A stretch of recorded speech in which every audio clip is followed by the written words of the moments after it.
Vamos dar continuidade a essa conversa, não esquecendo qual foi a motivação, né, para estar preparando esses vídeos, que é justamente a curiosidade com relação ao fato de que se nós podemos ou não considerar a fotogrametria algo que substitua um scanner intraoral, um scanner de bancada no laboratório de prótese. Essa discussão, eu julgo que ela é bastante pertinente, mas ela, até para criar um contexto, eu resolvi abordar quais são os passos, né? Ou melhor dizendo, qual foi a estratégia que surtiu melhor efeito para mim. Né? E o fato de ter surtido melhor efeito para mim não quer dizer que eventualmente não existam alternativas melhores do que aquelas que eu estou apresentando para vocês. E eu vou ficar muito feliz caso eu possa receber um feedback no sentido de que existem, que me apresentem alternativas que sejam mais fáceis, mais fidedignas, ou seja, que favoreçam o resultado final com essa técnica. Então, no primeiro vídeo, na primeira parte, eu falei um pouquinho a respeito do que é a fotogrametria, dos equipamentos, softwares e acessórios que a gente precisa usar. Uma parte que eu julgo que é muito importante, que eu penei muito a descobrir como fazer, que é a questão de como você faz a tomada dessas fotografias e na medida em que se eu desejo uma fotogrametria que apresente fidelidade, que tenha acurácia, eu preciso fornecer ao software também um material de qualidade, ou seja, fotos bem focadas, fotos com excelente resolução. Todos esses fatores eles vão contribuir para que o trabalho do software de fotogrametria ele possa ser feito a contento. Eu também não posso pedir um alto grau de resolução como resultado da fotogrametria se o que eu ofereci para o software foram imagens de baixa ou de média qualidade. E eu terminei o vídeo mostrando para vocês a minha estratégia com relação também ao preparo dessas fotos antes de começar o trabalho de fotogrametria. Nessa segunda parte, eu vou tratar especificamente do 3D Zephyr, que talvez seja o software que é mais aplicado por nós dentistas e protéticos. Vou tratar dessas etapas da fotogrametria.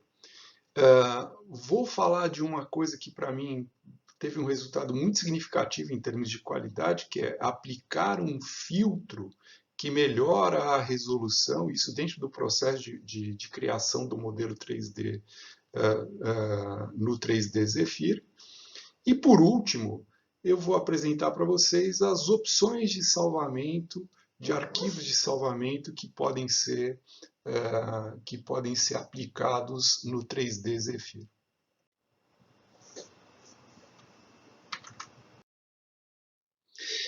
É óbvio que para que nós consigamos usar o 3D Zephyr, o primeiro passo é fazer o download, baixar o arquivo no site da empresa que é chamada de 3D Flow. Essa é uma empresa italiana, é quem desenvolve esse software 3D Zephyr. E se você fizer a pesquisa no Google por 3D Zephyr Free, você vai ser encaminhado ao site da empresa e vai poder fazer o download do instalador. Não há grande dificuldade em se conseguir, não há grande dificuldade de se conseguir fazer a instalação do programa. Essa é a interface do software. Essa interface ela tem as suas peculiaridades, mas assim, dentro dos meus poucos conhecimentos a respeito do software de fotogrametria, eu vejo que há uma certa coincidência na forma como esses softwares trabalham, como é a lógica, primeiro no momento de aquisição da informação das fotos e como ele vai lidando em passos até que você tenha o resultado final do teu modelo 3D. talvez um software gratuito que fuja um pouquinho desse conceito que tem no 3D Zephyr seja justamente o Meshroom, que é um software mais, vamos dizer assim, diferente, né? Mas nada também, se eventualmente alguém se decidir por fazer uso do Meshroom, vai ter uma curva de aprendizado um pouco diferente daquela que você tem neste software, mas eu acredito que também não é nada do outro mundo, não é nada do outro mundo. Esse software 3D Zephyr Free é o que nós vamos usar, e Free é óbvio, né, que não tem qualquer tipo de custo na sua utilização, mas ele tem algumas limitações. As limitações dizem respeito ao tempo de processamento. O tempo de processamento ele acaba sendo maior, porque o software, apesar de demandar muito do computador, ele acaba não se valendo daquilo que poderia ser otimizado no hardware do computador. E vocês veem que nas outras versões pagas, há uma quantidade maior de elementos aí, em especial na forma como o software usa a placa de vídeo. Então isso acaba implicando que provavelmente nas versões pagas o teu fluxo de trabalho ele acaba acontecendo de uma forma mais rápida do que na versão free. E a outra limitação que você tem na versão free diz respeito ao número de imagens que podem ser carregadas. Então a gente tem uma limitação de 50 fotos por projeto. Para um modelo, isso está relativamente tranquilo, mas há algumas situações em que eventualmente você usa o 3D Zephyr e você acha que está faltando um pouquinho de resolução. E você já fez o processo de nuvem esparsa várias vezes, tentou capturar o máximo possível de informação das fotos, o software continua recusando algumas das fotos que você julga que é importante. Então, nessa situação, você pode optar por um outro software. E é isso que eu faço, eu tenho sempre em backup esse Reality Capture. Esse Reality Capture ele é da empresa Epic Games, é uma empresa dedicada a videogame. E vocês vejam como isso tem tudo a ver, né? A empresa que gera conteúdo nesse ambiente virtual tem um software que é um software que também pode ser usado para favorecer a ambientação desses videogames. Então, aquilo que eu já havia comentado no outro vídeo, é muito mais interessante, ao invés de eu ter que desenhar um castelo a partir do nada, eu fotografo um castelo, a igreja, uma casa, uma árvore, transformo essa informação num objeto 3D e incorporo esse objeto 3D ao ambiente virtual. Então, não só essas empresas têm esse interesse, e aqui no caso essa Epic Games viabiliza que nós tenhamos acesso ao software, óbvio, pagando um pouco, mas, por exemplo, o Google também investe forte no software de fotogrametria. É fotogrametria a técnica que é empregada no Google Maps. Então, aquele veículo que passa pelas ruas, colhendo a informação, fotografando as ruas com aquela geodésica em cima do teto do carro. Essas fotografias tomadas da rua, elas vão gerar, então, através de fotogrametria, uma imagem que é visualizada no Google Maps. E o que é interessante na tecnologia do Google, que eles não só têm essa perspectiva da imagem colhida na rua, mas conseguem associar, linkar essa informação com a informação aérea, que pode ser feita com drone, com avião, e consegue linkar essa informação também com aquilo que é a imagem gerada por satélite. Então é uma tecnologia muito empregada e cada um desenvolve suas particularidades em função da finalidade que vai ser, que vai ser dada a essa fotogrametria. Esse Reality Capture, ele funciona num esquema em que você compra créditos.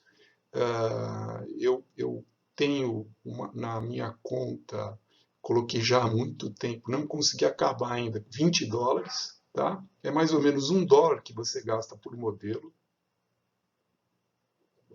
Ou seja, não é um valor absurdo que você está despendendo para gerar esse modelo. E eu gosto de ter isso como backup, porque quando a coisa encrespa no 3D Flow, eu tenho ele como uma alternativa. E por vezes já vou direto no Reality Capture e ele acaba me dando um resultado que não fica legal. Eu volto para o 3D Flow e por vezes eu tenho um resultado melhor. Então, não existe muita lógica com relação a qual que é melhor, qual que é pior. Depende muito daquilo que você está fotografando, que você vai oferecer de informação para o software.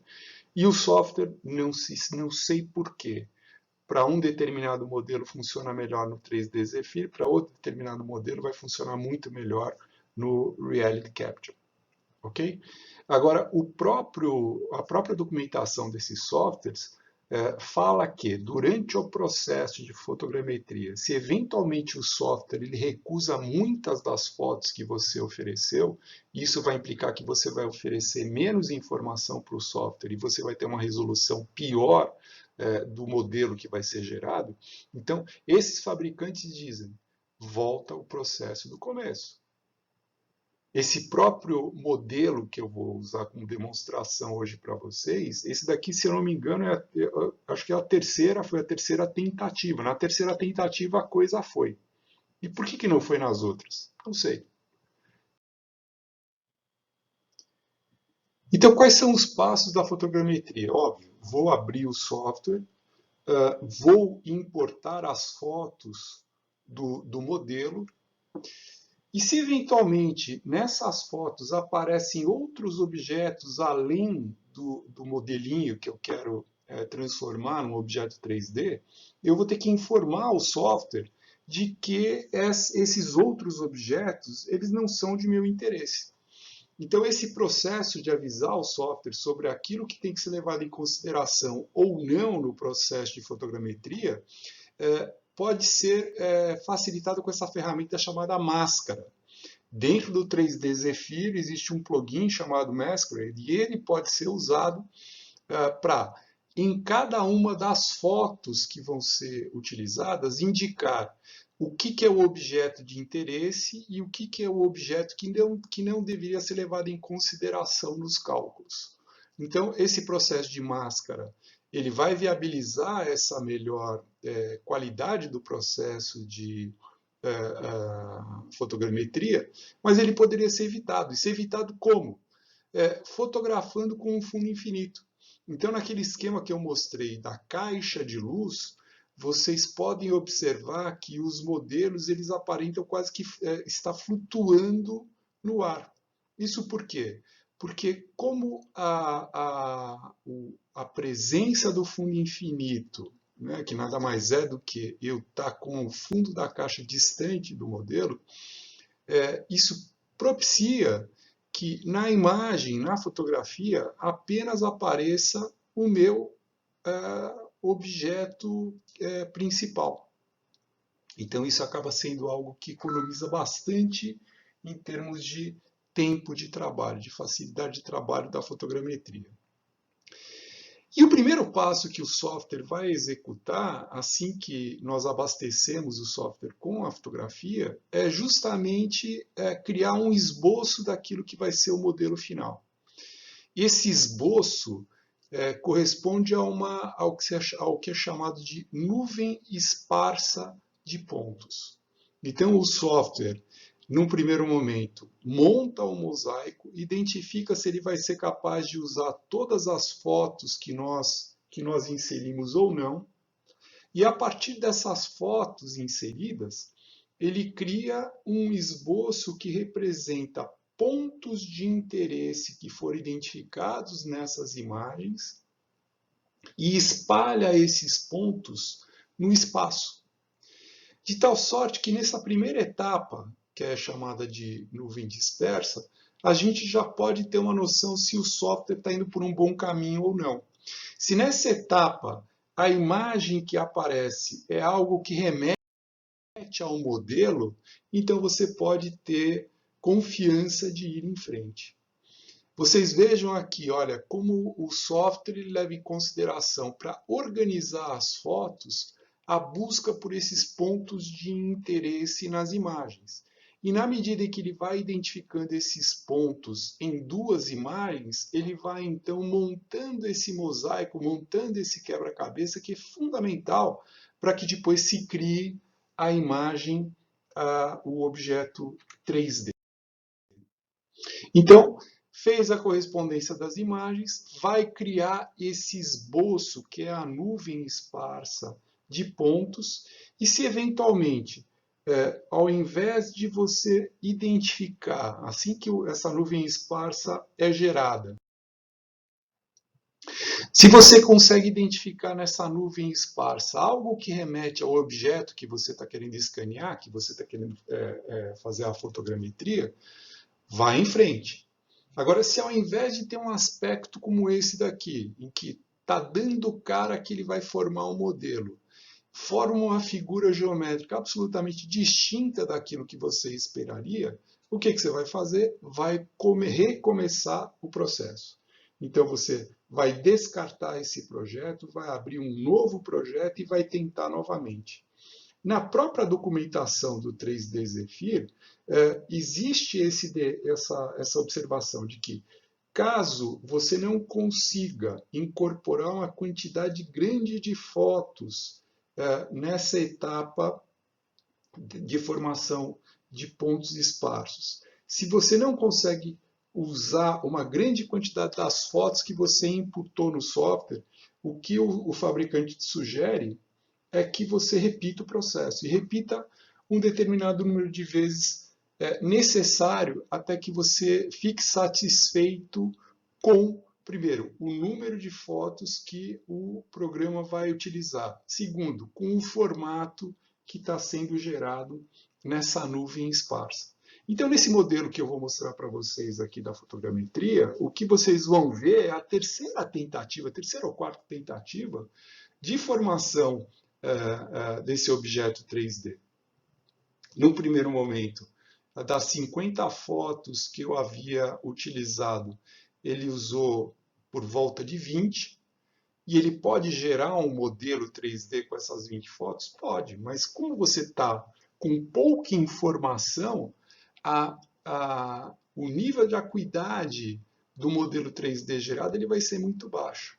Então, não fiquei satisfeito com os 20, voltei, refiz o processo e ele me deu um número relativamente maior. Também não fiquei satisfeito, repeti o processo, comecei de novo, importei as fotos de novo e nessa terceira tentativa, não sei se é a terceira ou quarta tentativa, eu tive então as 50 fotos sendo aceitas e essa aqui é a imagem da nuvem esparsa de pontos. A partir do momento em que eu estou satisfeito com essa nuvem esparsa, ou seja, ele incorporou, usou a maioria das fotos que eu coloquei, que eu imputei no software, me gerou essa nuvem esparsa que remete ao formato do objeto que eu quero criar.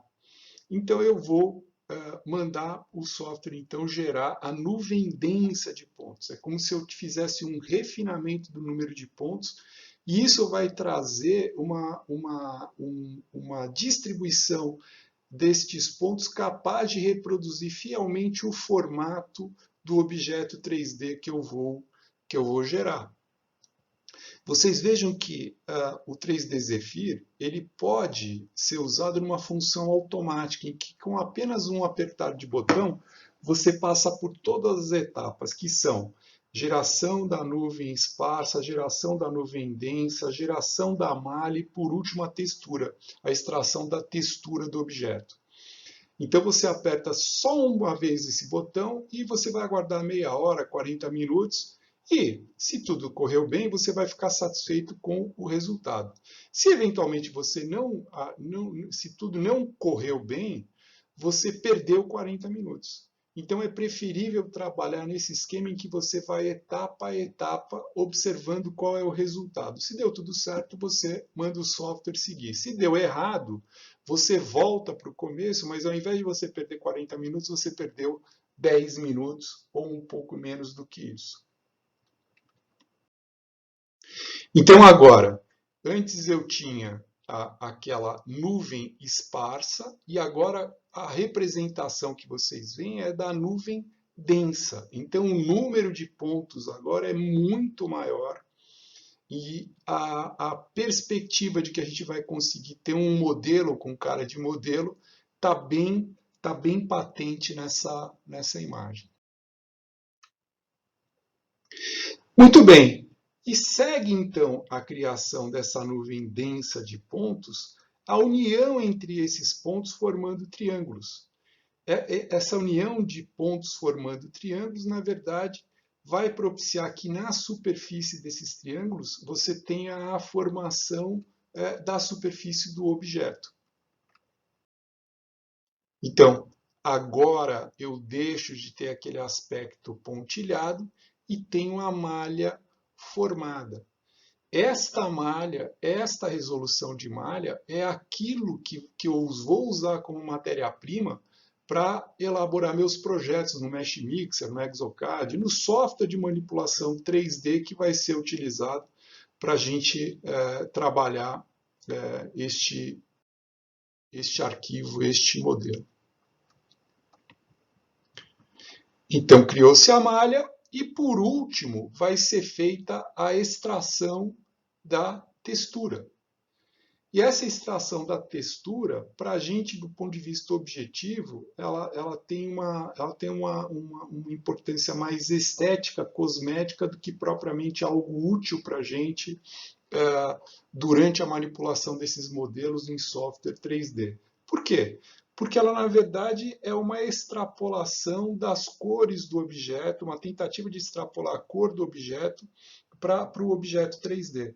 Como a gente está fazendo esse trabalho em cima de um modelo de gesso, você não espera aquele nível de detalhe, aquela variação de cores que você teria, por exemplo, com um escaneamento em boca. Então, os softwares que escaneiam em boca e te oferecem uma imagem colorida, nessa imagem você vai ter a possibilidade de visualizar o que é esmalte, o que é dentina, o que é uma dentina reacional, o que é uma dentina esclerosada, as variações de tom de saturação no tecido gengival. Então, várias informações que, de alguma forma, podem contribuir para o teu trabalho. Aqui, como você está escaneando um modelo de gesso, essa capa externa, essa textura colocada sobre a superfície do modelo, vai ter uma finalidade mais de deixar o trabalho bonito do que propriamente ter alguma finalidade mais concreta em termos de qualidade do que você vai conseguir fazer com esse objeto 3D, com esse modelo 3D.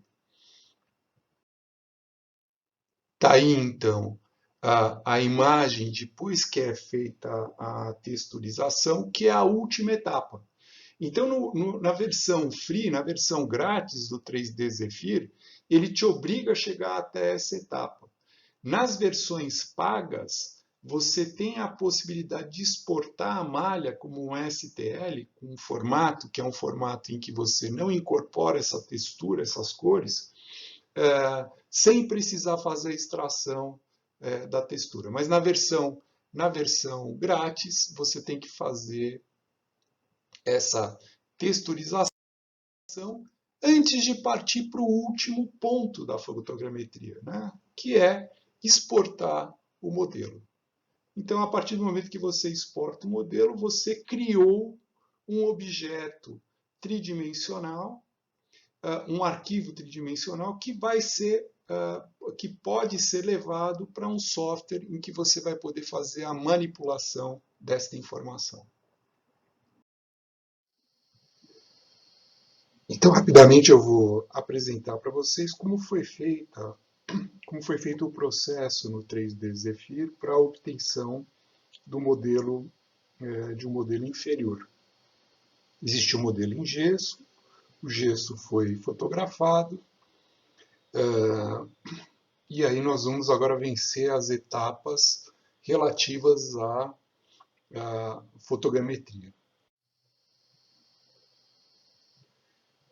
Antes da gente entrar no vídeo do software, é importante chamar atenção para isso novamente, né? Eu tenho a possibilidade no 3D Zephyr de já clicar nessa primeira tela do projeto, solicitando que o programa vença todas as etapas da fotogrametria, ou seja, que ele gere a nuvem esparsa, a nuvem densa, a malha e que depois extraia a textura.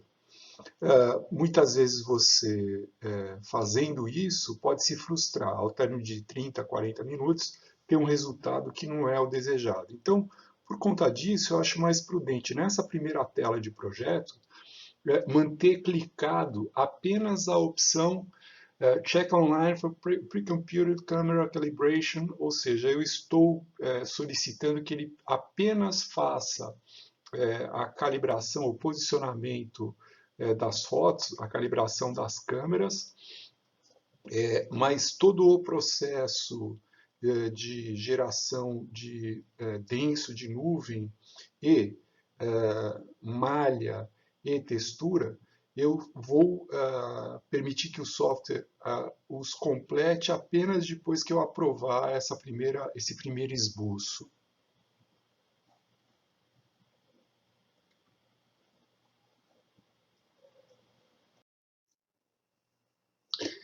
Então a gente chega na tela do software e a primeira coisa que a gente vai fazer é, neste item Workflow, abrir um projeto novo.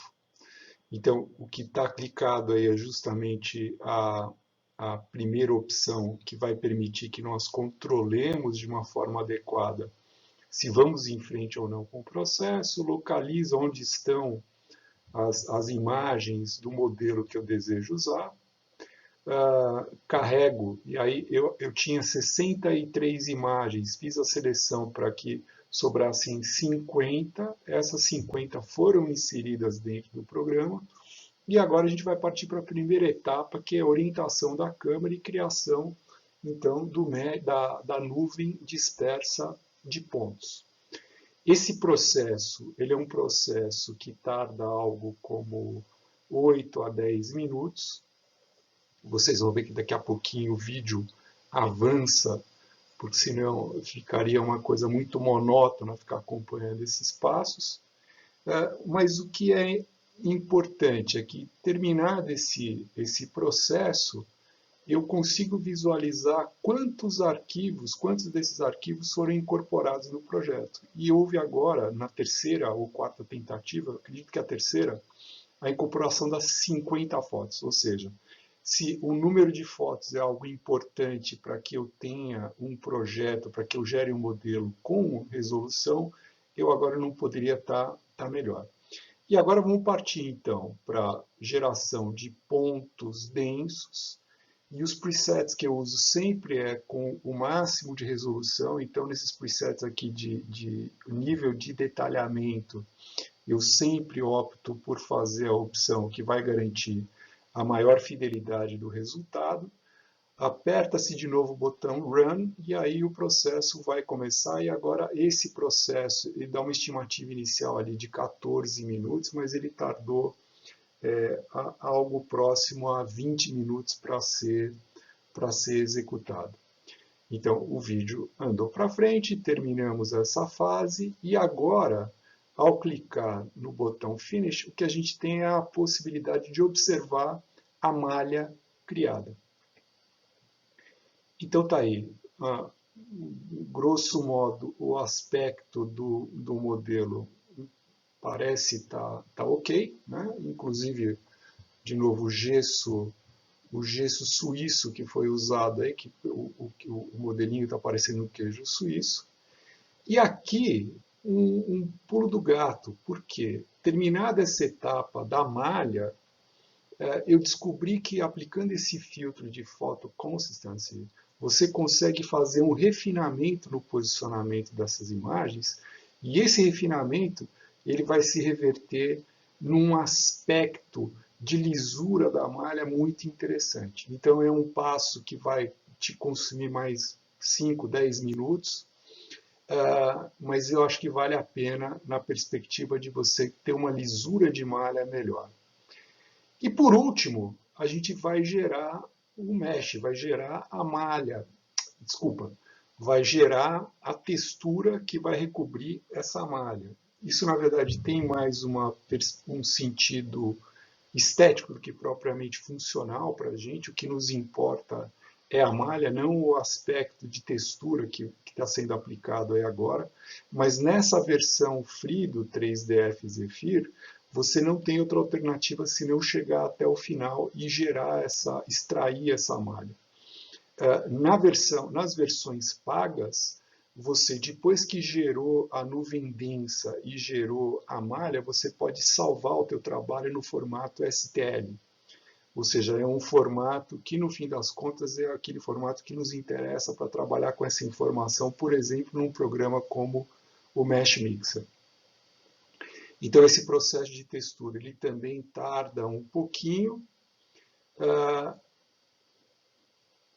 e aí você entra nesses quadros em que aparece 2 segundos, 1 segundo, e esse 1 segundo talvez seja os segundos mais longos da vida de uma pessoa, porque na verdade demora muito mais do que 1 segundo. Quando ele está avisando que está faltando 1 segundo para terminar o processo, ele na verdade está começando um outro processo que é o de computar a textura, e esse processo ainda vai tardar mais alguns minutos.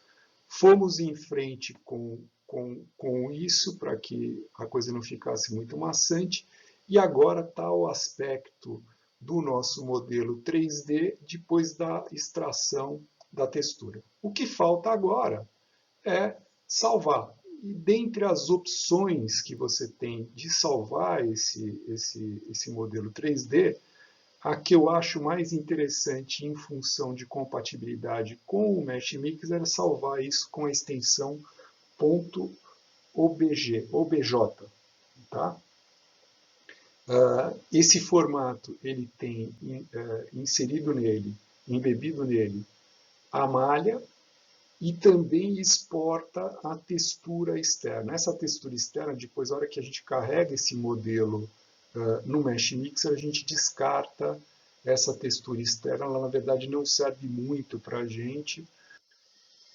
Então, está aqui na terceira tentativa, né, e eu não saberia precisar para vocês quanto tempo eu perdi nas tentativas anteriores, mas essa foi a que foi bem sucedida. Passaram-se 32 minutos entre o horário de início e o horário de término deste modelo inferior.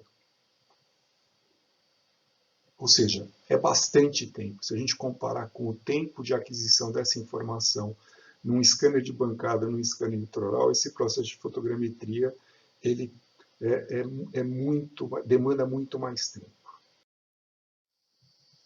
E aqui uma representação de quais foram as fotos, quais foram as câmeras que foram utilizadas para a obtenção dessa fotogrametria. Então, essas figuras, esses poliedros que estão circundando a representação do modelo ao centro, cada uma dessas figuras representa uma foto.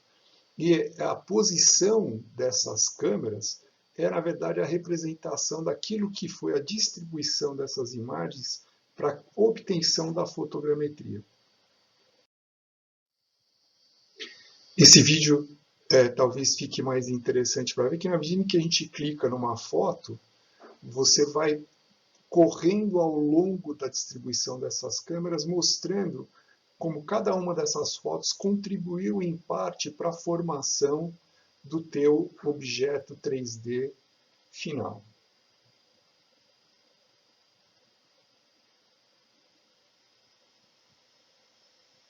E agora a gente tirando um pouquinho o zoom, tem a noção de que apesar de eu ter usado uma mesa giratória para fazer as fotos, eu consegui enganar o software, e o software está entendendo que eu, na verdade, fiz o movimento em volta do modelo para aquisição dessas imagens. Mas, na verdade, não foi isso que aconteceu.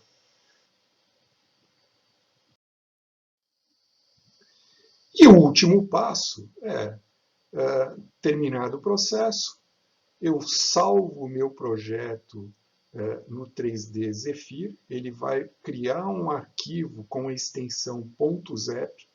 Agora, essa extensão .zep ela não serve para nada a não ser para abrir esse projeto de novo no 3D Zephyr. O que me interessa é exportar essa informação. E aí a gente vai exportar essa informação. Eu posso usar o Ply, eu posso usar o objeto, eu posso usar o GLB, mas como eu já comentei com vocês, eu acredito que para quem vai trabalhar com o Mesh Mixer, o mais interessante é salvar isso no formato .obj. Então, esse foi o passo a passo da fotogrametria, né? A coisa vista numa perspectiva mais prática. E agora, no próximo vídeo, eu vou tratar justamente da questão de como eu pego essa informação criada no 3D Zephyr, 3DF Zephyr, e levo isso para um software de edição 3D, que no caso vai ser o Mesh Mixer. Lembrando que essa etapa do Mesh Mixer, ela não é uma etapa acessória. Por quê? Nesta versão gratuita do 3D F Zephyr, não há a possibilidade de você ajustar o tamanho real do objeto. Então, isso é um aspecto importante. A fotogrametria no 3D Zephyr, 3DF Zephyr, está me entregando um objeto que, proporcionalmente, ele está ok. Então, eu tenho uma proporção exata entre aquilo que ele representa, que seja a largura do incisivo central versus a altura desse incisivo central. A distância que eu tenho, a distância relativa que eu tenho entre o molar e o canino, né? E assim vai. Ou seja, eu tenho ali uma representação 3D proporcional do objeto original. Mas quando eu vou fazer a mensuração desse objeto 3D, eu vejo que ele normalmente ele é muito menor do que o objeto real. Na versão paga, eu tenho como fazer essa calibração dentro do próprio 3DF Zephyr. Mas não é o nosso caso, nós vamos usar a versão gratuita. Nessa versão gratuita, eu vou ser obrigado a usar, então, uma ferramenta como o Mesh Mixer, para aumentar o tamanho desse arquivo OBJ, deixando-o com o tamanho real do nosso modelo de gesso. E isso vai ser o motivo, isso vai ser apresentado nesse próximo vídeo.